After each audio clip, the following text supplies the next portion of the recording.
Well, good evening and good day. Well, I'm going to take you down Tasmania here in Australia, and this deposit was discovered through serendipity.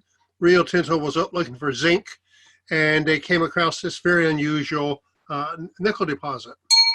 Oops, a daisy. Now, here we go.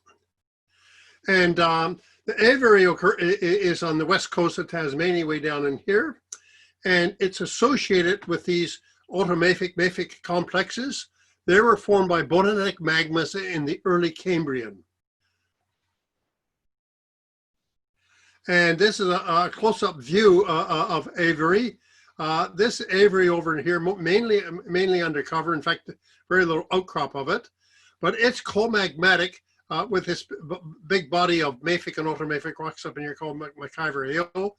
And also with this big body of automafic rocks down here called Trial Harbor. And it occurs in what's called the Crimson Creek volcaniclastics, and they're Proterozoic in age. And they were intruded in the Devonian by the Heemskirk granite, which is this big body of rock here. And so people got pretty excited when they found Avebury because they thought that, well, maybe intrusion of a granite into automafic rocks could generate a major nickel deposit. And the idea being that the nickel was in the olivine, and the fluids from the granite took the nickel out of the olivine and dumped it to form this deposit. Okay, that was the idea. So people got pretty excited by that. Now, this is a very, very poor cross-section. I'm a very poor draftsman, as you can see, but this cross-section of Avebury is a small deposit, only 22 million ounces and a bit less than a gram of 1% nickel in it. And it's been thrust into these volcaniclastic rocks, the Crimson Creek volcanics you can see here. The automafics are in here, and Crimson Creek volcaniclastic above and below. The thing's been overturned and strongly deformed and folded, and the nickel mineralization lies along the margins between the automafic rocks and the Crimson Creek in here and here. And mainly the main bodies are up at the top of this thing, but there's some bodies that also occur down at the bottom. Okay, so that's an important thing. And the brief summary of the geology of the thing, they're hosted in their automafic cumulates and they're early Cambrian actually. And this thing was thrusted into the Crimson Creek and initially abducted and then remobilized and shoved in and sits there, and mineralization occurs in the margins. But later on, when the Heemskirk granite was intruded, the thing became very strongly hornfels and locally metasomatized by the fluids off this granite body. And there are two styles of mineralization. One style is in the serpentinites themselves, and they're just an integrite magnetite association. But closely associated with them are the skarns, and they're comprised of tremolite, diopside, and magnetite. And then we have sulfide mineralization that occurs as dissemination in veins in both of these types of rocks. Main mineral is pentlandite and accompanied by pyrrhotite. And there's subordinate minerals, millerite, magmatic. Unfortunately, there's quite a few arsenide minerals here. And that was one of the major reasons the thing didn't come into production early in the piece with all these arsenides.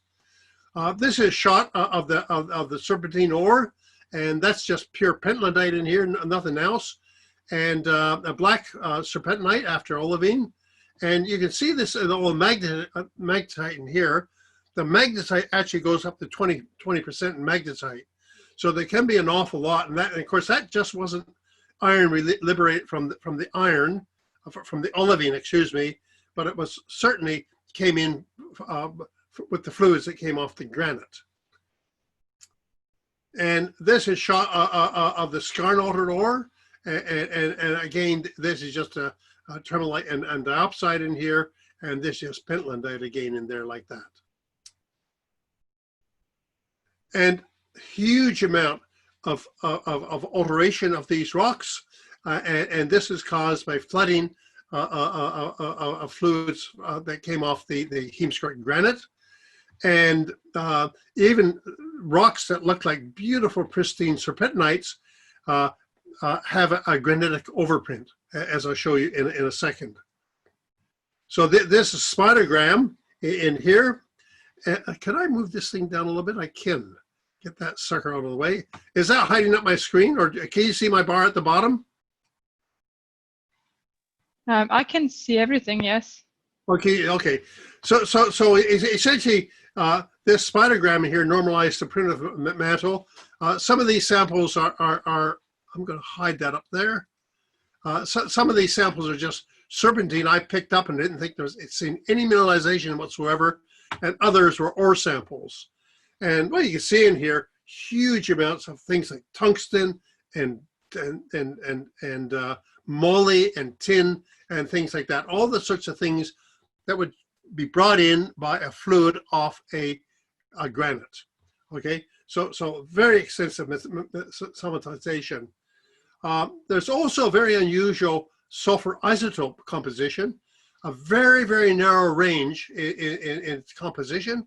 It's way up at 17.3, and the only other things that are around or comparable are some of the Neurosk mineralization, and then some of the Luth mineralization. But these things are very different to your normal run-of-the-mill magmatic sulfide deposit. And what I say is that the sulfur isotope compositions probably negate the theory this thing is a hydrothermally modified magmatic nickel deposit. The Heemskirk granite has quite a high sulfur isotope value, 9.7, and the Uno formation, which is a Proterozoic, I should have pointed that out in the slide, but these lie right at the very base of the sequence underneath the Crimson Creek, and they have 19 isotopic composition, 19. So it appears that the sulfur in the ores came from the sediments that were being transgressed by these fluids that came off the granite. That's sort of my interpretation of this. So what I'm going to dwell on for the rest of the talk are the genetic models from nickel mineralization. As I said, initially it was thought that the granite came in, the fluids took the nickel out of the olivine and made this wonderful deposit. So the various theories is that's one way in which it was formed. Another one that I threw in, it's just a metasomatized magmatic nickel sulfide deposit, or it's a hydrothermal nickel deposit, but nickel wasn't derived from the olivine, but from magmatic sulfides somewhere at depth within the system. So I'm going to try to prove this third possibility to you, convince you there's something in that. So we look at the first scenario. It's a strongly metasomatized magmatic deposit. And if so, it should have, most magmatic deposits have moderate to high PG deposits. And they should correlate overall with nickel contents. And in particular, the iridium should contact with the nickel. And examples of where this thing happens are the deposits in Western Australia associated with the komatiites, and Melba Flats, which is a magmatic deposit that's just 20 kilometers away from Avebury itself. An important point that to underline is that iridium is not mobilized by any type of hydrothermal fluid. Okay, so if we go to an example in Western Australia, this is iridium content in here, plot against nickel content, and you see there's a really good correlation between the iridium and the nickel. And that's sort of overall what we'd expect. If we come to Avebury, this iridium here plotted against nickel content, and we see the samples with the highest nickel contents have extremely low nickel in them, extremely low iridium in them. And the ones with lower amounts of nickel in them have what you'd expect to be typical of an ultramafic rock. And Trial Harbor is down the road from there, the other ultramafic body that's there. And see, those iridium values are around 2 to 5 parts per billion. So it looks very much as if the nickel sort of simply diluted the iridium content that was already in the rock. And rhodium does the same thing. And again, the rocks with the highest nickel contents have the lowest rhodium. So again, it looks as though the fluids diluted the rhodium the contents in the rock. So I think this gives extremely strong evidence that Avebury is not a metasomatized magmatic nickel sulfide deposit. And then one last slide. This is rhodium and chromium down here, and you can see a good correlation between the rhodium and the chrome, and more or less telling you that any rhodium that was in those rocks was associated with the rock. Any rhodium that's in the deposit was there before the nickel arrived. Okay, so second scenario, it's a hydrothermal deposit that got its nickel from olivine in the serpentinite. And if so, it should have low PG contents because dunites and other ultramafic rocks with low sulfide content normally have extremely low PG contents. It should also have very low copper contents because that's the same there again. And what I'm going to do is take you up the road to another of these deposits, the Hazel River Complex, and we'll have a look at the copper and palladium. This is essentially co-eve or co-magmatic with Avebury. And when we have nickel here on the y-axis and plot it against copper contents, and you see the bulk of the samples have extremely low copper, which is sort of what we'd expect. When we come to Avebury, we see actually a good correlation between the copper and the nickel, okay? But we know we don't have copper in olivine. Copper doesn't like olivine, and this is pretty good evidence in my books that the nickel in those ore deposits, or those ores, did not come from that olivine. And we can do the same game with the palladium. Again, the Hazel River complex, the palladium contents are all less than about 1 part per billion, and some are well and truly less. And again, what we find when we plot palladium against nickel contents at Avebury is a reasonable correlation of increase in palladium with nickel. And once again, there's no palladium in olivine, extremely little palladium in olivine, I should say. And again, I would say that's pretty good evidence that the nickel did not come from that olivine. And last scenario is a hydrothermal nickel deposit, and it derived its nickel from magmatic sulfides that were somewhere at depth.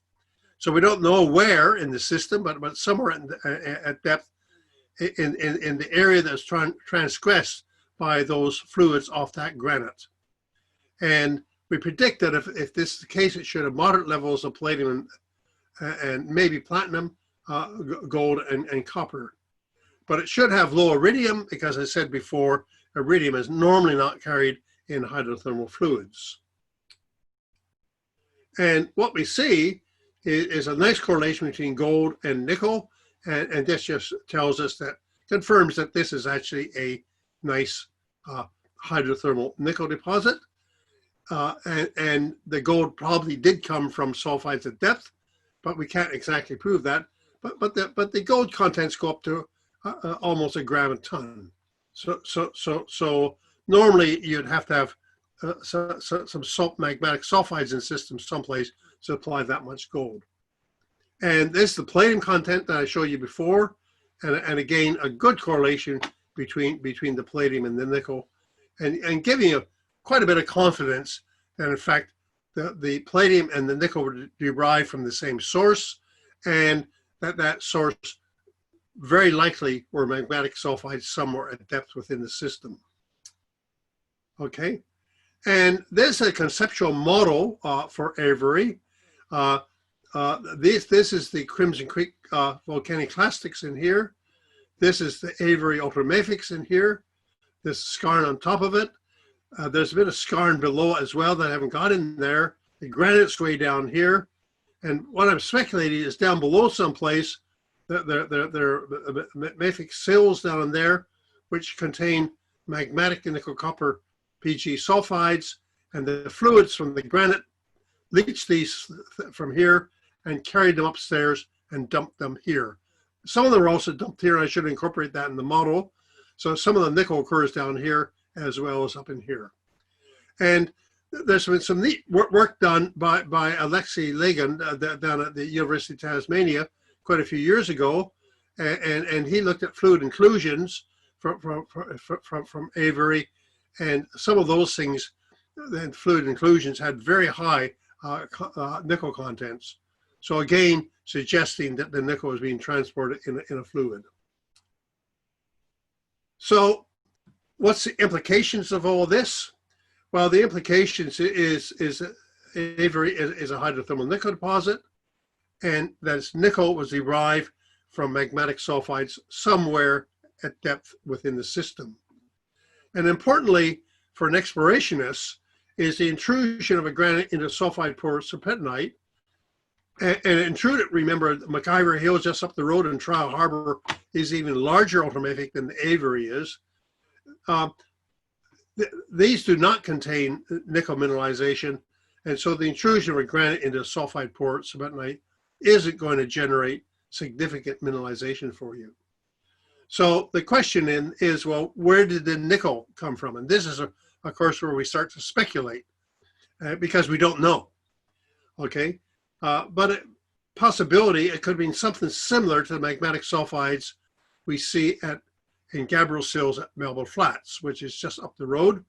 And massive sulfides there contain an awful lot of nickel, awful lot of copper, and importantly, lots and lots of palladium, platinum, iridium, and rhodium, but especially of the nickel.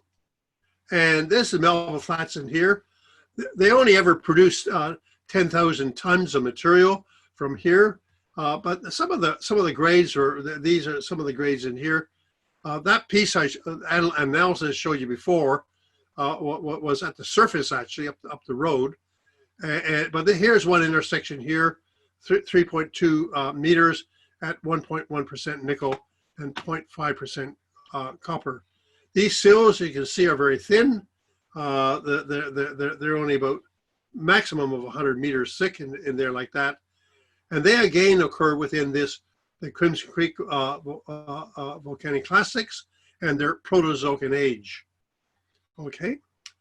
And what's interesting, I'll just show you where Melville Flats is.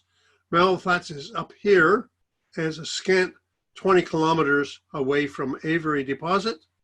And I suggest that something similar to what we see at Melville Flats was down in here someplace, and the fluids off that granite picked up the nickel from them and deposit that formed the Avebury nickel deposit.